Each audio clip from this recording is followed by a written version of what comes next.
Right everyone, मेरा नाम है एके और आप देख रहे हैं MMA with AK. So it's official guys, Alex Pereira ने ऑफिशियली एंट्री मार ली है यूएफसी हेवीवेट डिवीजन के अंदर।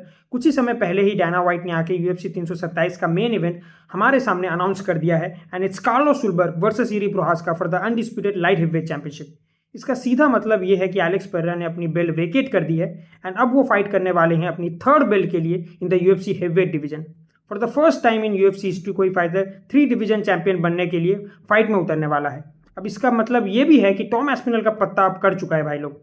बहुत लोग मान रहे हैं कि इंटरिम हेवीवेट बेल्ट के लिए ये फाइट कर सकती है UFC, but I don't think so. मेरा मानना है कि undisputed heavyweight belt he on the line होगी इस फाइट के अंदर एंड टॉम एस्पिनल ऑलरेडी अपना बेल्ट वेकेट कर चुके हैं या फिर यूएफसी ने उनसे बेल्ट वेकेट करवा लिया है।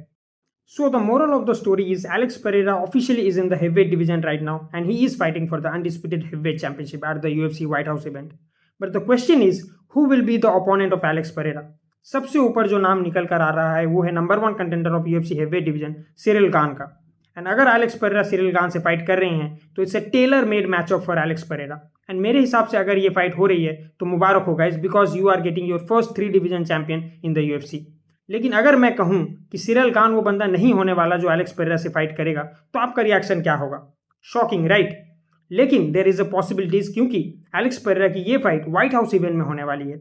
एंड अगर आप एक अमेरिकन हो तो क्या आप नहीं चाहोगे कि अगर कोई एक इवेंट आपके व्हाइट हाउस लॉन पे आपके देश के 250वें एनिवर्सरी में हो रहा है तो उस इवेंट को कोई एक अमेरिकन बंदा मेन इवेंट करे? और क्या आप एक ऐसा फाइटर नहीं भेजना चाहोगे जो मेन इवेंट में अपनी फाइट जीत के अमेरिका का नाम रोशन करे? अगर आप अमेरिकन हो तो बिल्कुल आप यही चाहोगे।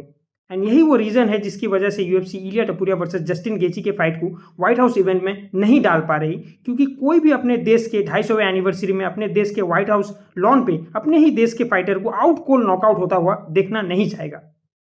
अब जस्टिन गेची के अलावा आज के टाइम पे यूएफसी के पास कोई भी एक ऐसा अमेरिकन फाइटर नहीं है जो करेंट चैंपियन है या चैंपियनशिप फाइट में उतरने के काबिल है। But there is an American guy who got retired in 2025 and is ready to come out of retirement to main event the UFC White House card. Yes, I am talking about America's last hope, the greatest of all time, the one and the only Johnny Bones Jones. I know John Jones is not a reliable fighter and Dana White बार-बार बोल चुके हैं that he cannot trust John Jones on main eventing the White House card. But अगर आप चाहते हैं कि White House card के मेन इवेंट में कोई एक अमेरिकन फाइटर फाइट जीते तो John Jones is the best choice you have. And if Alex Pereira is fighting John Jones for the third belt, then I don't think that he will get the third belt, because John Jones is a nightmare matchup for Alex Pereira. अब Diana white ने बोल दिया है कि वो इसी हफ्ते white house card की फाइट्स की अनाउंसमेंट करने वाले हैं। सो इसी हफ्ते ही हमें पता चल जाएगा कि कौन वो बंदा होगा जो एलेक्स पेरेरा से फाइट करेगा for the undisputed heavyweight championship at the UFC White House event. बाकी what's your thought on this, do let me know in the comment section. और अगर आपने यहाँ तक वीडियो देखा है तो लाइक करके बिल्कुल जाना और चैनल को सब्सक्राइब भी कर देना। हम 50 सब्सक्राइबर के बहुत करीब हैं। बाकी हम मिलेंगे अगली वीडियो में, तब तक के लिए बाय।